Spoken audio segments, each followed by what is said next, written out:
Acclamons la parole de Dieu. Louange à toi, Seigneur Jésus.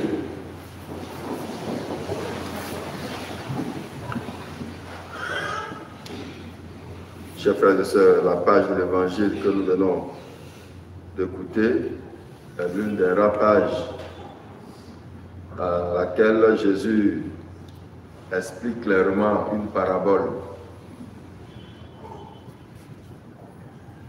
Quand on prend l'évangile de Matthieu, à la suite de cet évangile-là, il a donné plusieurs paraboles.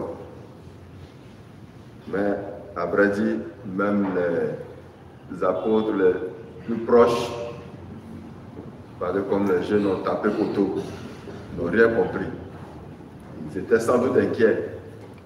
Et comme ils ont le privilège d'être de temps en temps seuls avec lui, alors donc ils vont utiliser ce privilège-là pour qu'il leur explique clairement cette parabole.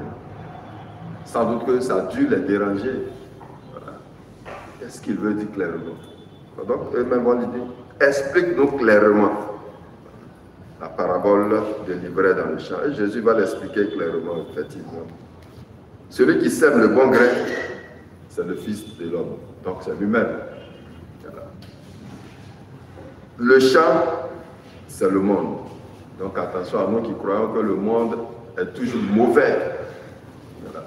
On dit, il est dans le monde. On comprend ce qu'il veut dire. Le monde n'est pas toujours mauvais. Il y a aussi de très bonnes choses créées par Dieu pour l'épanouissement de l'homme. Le bon grain, ce sont les fils du royaume. Voilà. Et puis l'ennemi et le mauvais grain, ce sont les fils du mauvais. Mais qui a semé? Il dit c'est le diable, ainsi de suite. Voilà. Je ne vais pas reprendre totalement. Alors donc, frères et sœurs, on comprend que le monde, c'est le champ de Dieu.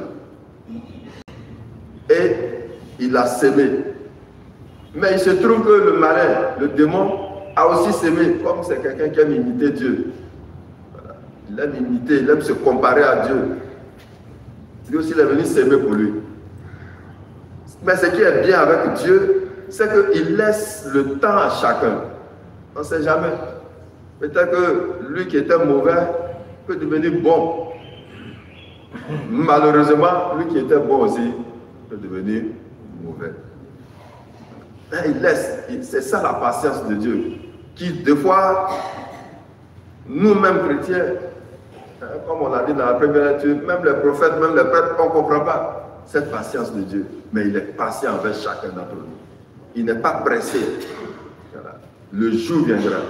Et ce jour-là, il va envoyer qui? Les anges pour pouvoir faire quoi? La récolte. Et c'est là que, là, en ce moment-là, c'est terminé. Tu es bon, tu es dans le royaume du Père. Tu es mauvais, il y aura des pleurs et des grincements dedans, nous dit l'Évangile. Alors donc, frères et sœurs, ce qui nous concerne, c'est que quoi? Nous devons tout faire pour être quoi? Les sujets du Fils de l'homme. Ouais. Et c'est ça le combat du chrétien. Voilà.